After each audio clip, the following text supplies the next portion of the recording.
Gaza और Israel के बीच ये जो युद्ध है वो और ज्यादा भयंकर होता जा रहा है, और ज्यादा वॉर एग्रेसिव होती चली जा रही है और एक साथ कई वॉर फ्रंट भी खुलते हुए नजर आ रहे हैं। और ऐसे में सवाल ये उठ रहा है कि क्या पूरा का पूरा मिडिल ईस्ट अब धीरे धीरे युद्ध की आग में जलने लगेगा। लेकिन क्योंकि इजराइल इस वक्त मेन एपिसेंटर बना हुआ है इस युद्ध का, ऐसे में हम सीधा रुख कर लेंगे हमारे सहयोगी नीरज कुमार जो कि वहां पर मौजूद है और ग्राउंड रिपोर्ट लगातार हम तक पहुंचा रहे हैं, उनका हम रुख करेंगे। नीरज से ही बात करेंगे और जानेंगे कि लेटेस्ट अपडेट क्या है। नीरज, 22वां दिन है और आज, और कल तक हमने रॉकेट के सायरन सुने थे, आज की लेटेस्ट अपडेट क्या है?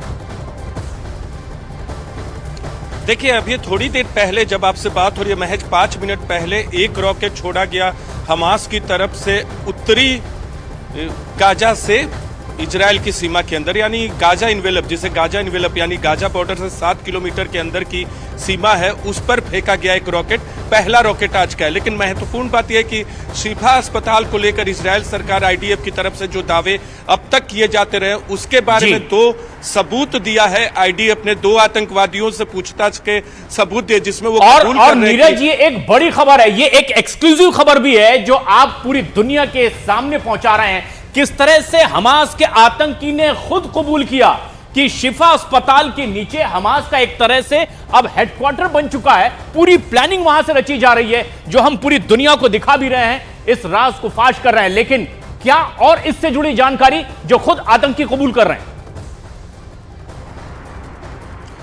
देखिए, आतंकवादियों से पूछताछ का मकसद ये था इनकी तरफ से, इजराइल सरकार की तरफ से, इजराइल की सेना की तरफ से, कि वो बताएं कि शिफा के तौर पे जो दावे किए जाते रहे। इससे पहले आपको याद होगा जिस अस्पताल के गाजा पे हमला हुआ था उसका आरोप इजराइल पे लगा था। इजराइल नहीं चाहता कि नागरिकों की जान जाए, तो इजराइल पर आरोप लगाए पूरी दुनिया। तो ऐसे में शिफा अस्पताल पे जो दावे किए गए थे, जो वीडियो जारी किया गया था, जो ग्राफिक्स डाले गए थे, जो इन्फो दिया गया था, जो आंकड़े बताए गए थे, उसके पक्ष में इन दोनों आतंकवादियों का वीडियो जारी किया गया है।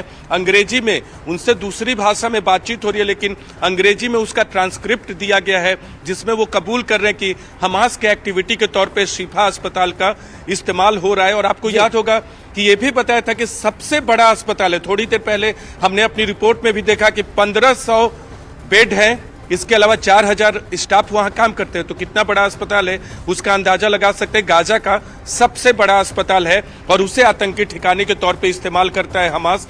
ये दावा इजराइल की तरफ से किया गया और उस दावे की पुष्टि के लिए दोनों आतंकियों के सबूत रखे गए हैं। नीरज, जिस तरीके से आप हमें लगातार बता रहे हैं कि वहां पर आतंकी छिपे हुए हैं, इजराइल की ओर से भी दावा किया जा रहा है, और ऐसे में क्या ये समझा जाए कि अल-शिफा अस्पताल अब हमास के आतंकियों के लिए एक सेफ हाउस बन गया है?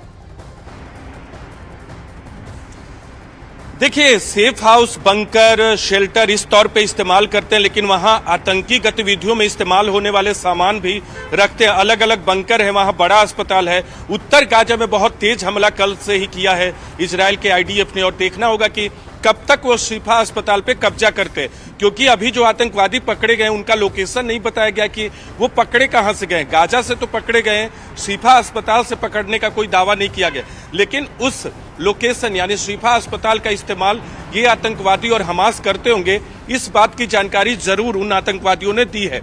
लेकिन आने वाले वक्त में जैसे जैसे गाजा के और अंदर आईडीएफ की सेना बढ़ रही है, कल नेतन्याहू ने, जो कि इजराइल के प्रधानमंत्री हैं, उन्होंने ये साफ कर दिया कि उनकी सेना जो है गाजा की धरती पर है। लड़ाई अब अंदर में हो रही है, गाजा की धरती पर हो रही है। तो ऐसे में अब गाजा के अंदर आगे बढ़ती रहेगी।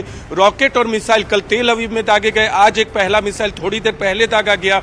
उनकी तरफ से रेजिस्टेंस जो है वो कमजोर होता जा रहा है और इजराइल की सेना कह सकते हैं कि लगातार गाजा के अंदर आगे बढ़ती जा रही है।